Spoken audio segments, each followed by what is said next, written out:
Hello, friends. Chris Corsi here, and I want to welcome you to episode 9 of the Thrive Today podcast, Relational Skills in Real Life.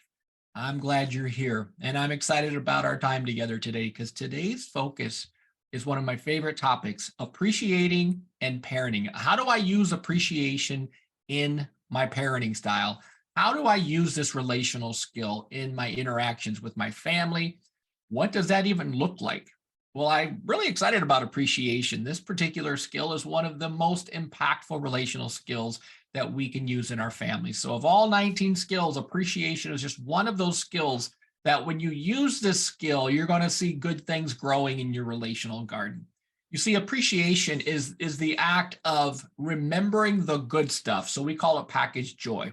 So I'm actively remember the joyful moments and the good things in my day, my week, my month, my year.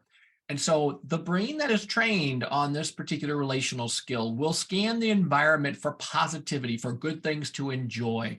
And the brain that is not trained on an appreciation, then what happens is I scan my environment for threats. I focus on what's wrong. I become critical, even judgmental, because my brain is instead of looking for the good stuff, it's scanning for problems. And friends, that spreads like a wildfire. And there's nothing fun about that kind of negativity. So, appreciation is really the fuel for our families to be closer. We feel like we have more joy. We're glad to be together more often. And one of the things that happens is it also helps us to be able to navigate hardship well. We bounce back from the hard stuff. And one of the reasons this happens is because appreciation really trains our brain to run on the fuel of joy instead of the fuel of fear. So, in today's podcast, what we're going to focus on is just some of the ways that parents can use the skill of appreciation within their families. So, what would it look like if I use this skill? And I'm really excited about this particular story that we're looking at today because this is my friend Anne. And Anne is just a big heart. Anne has a very big heart, loves her family, but she noticed that she was more of a task driven parent. So, one of the things she was noticing about her parenting was just she was driven by things to get done. She didn't feel like she was really enjoying her family. She didn't feel like she was building joy with her family. Not a lot of peace there, but there was a lot of anxiety, a lot of fear. And she was just really focused on getting things done. And so one of the things that she noticed is that her children were kind of tuning her out when she was trying to interact with them or whenever she'd try to give them chores or do things, they just didn't listen. And so when they didn't listen, that only made her more upset. And so she found that she was constantly yelling or barking orders at her kids. And just, yeah, it wasn't a fun way to live, a fun way to parent. And so Anne wanted to enjoy her family and wanted to have more peace in her family. And so what she noticed is she had high expectations, and these high expectations on her children, especially, were discouraging them, which left her feeling tense and anxious and restless with her kids rather than just, feeling some joy and some peace. So she wanted to change behaviors, right? So she was focusing on behavior modification. If you will do the right things when you're supposed to do it, then we can enjoy each other and we can just, do well and feel better. So everything was dependent. The family was dynamic was dependent upon getting stuff done. And that wasn't helping anybody's joy levels. So one of the things I encouraged her to do was, okay, it sounds like you'd benefit from what we call skill 4, creating appreciation. So let's look at how we can start practicing some appreciation on a regular basis. So I talked to Anne about what that could look like, in her prayer life. So she could add appreciation into her prayer life during moments of getting ready in the morning or driving the kids to school or what have you. So I said, take those few minutes to reflect on the good stuff. What are some of God's gifts in your life? What are some of those positive moments recently that you can enjoy? And so she just added appreciation into that time, her prayer life, as well as just getting ready. And she also started practicing this as a family.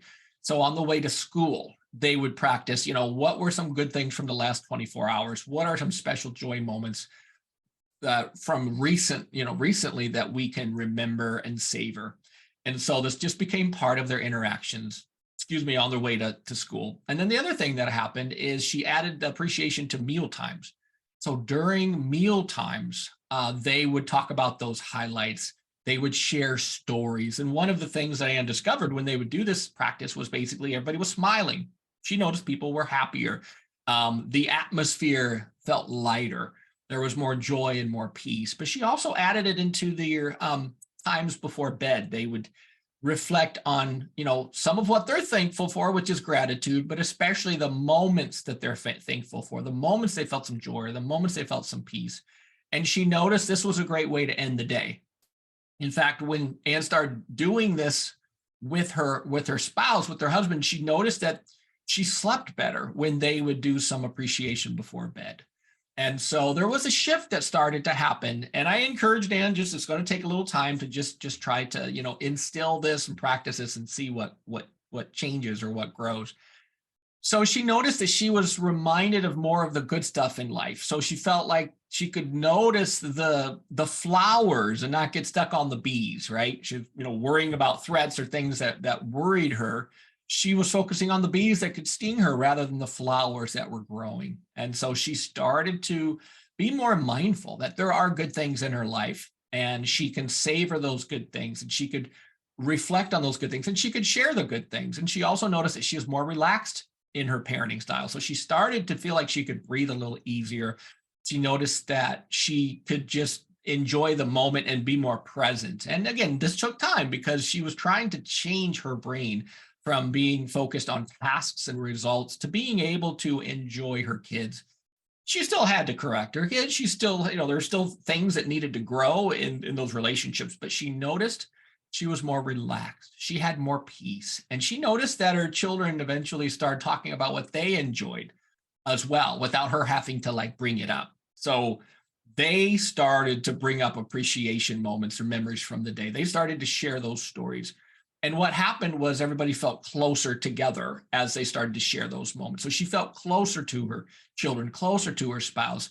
There were more smiles in the family interactions, and it just didn't feel like a blanket of oppression or depression was hanging over the family or anxiety. She just felt like the sun came out, the wind blew away the clouds, and the fears were starting to diminish.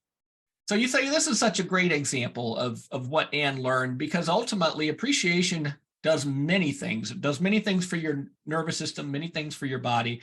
One of the things it does is it helps us stay relational or get back into our relational mode. So we've talked about skill 0 before. Appreciation is one of the best ways to kind of activate the relational center in your brain. And it helps us to be able to return to what's important here because we get our relational circuits on. We're clearer in our thinking. We're more curious with our children. We're more creative in how we interact and what we do. And so appreciation really helped to bring out the best parts of Anne and her family. And it also helped her be able to just, focus on what's important and what is enjoyable here. So it helped her to retrain her attention. Her attention was like a wild bull and it just kind of went wherever it wanted to go. So practicing the skill helped her to not get stuck on the hard stuff, the bad stuff, the scary stuff, but actually helped her be able to enjoy her family, have more peace and have more joy. And appreciation also helped her be able to validate her children more. So if they weren't doing a chore properly, she could appreciate what they had done or what they were trying to do. And with curiosity, say, okay, well, why are you getting stuck? What do you need here? So she was a little more tender, as she said, with her kids. And it helped her and her kids really be able to hear each other when they practiced appreciation. So she even added appreciation to her correction, which means that she could say what she appreciates about her child before she would bring the correction. And then she would follow it up with what she hopes will grow in the relationship as they continue to practice all of these things. So we call those relational sandwiches or making envelopes in our materials, but she started to think this way. And it really helped her to focus on character renovation rather than behavior modification. So she was able to continue to draw out the best in her children and to be able to stay present and relational. And there's just so many victories here for Anne and her family as they started practicing this skill, as they started to learn and grow. And so all of us can practice appreciation. All of us can begin to just take a few minutes here and there and insert appreciation into our lives and into our relationships.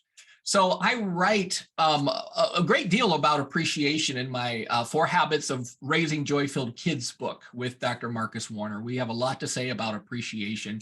We even have appreciation resources on our Foundational Five web page at our website, thrivetoday.org. And the links to the book and the webpage can be found in the description to this podcast episode. A little bit of appreciation can go a long way.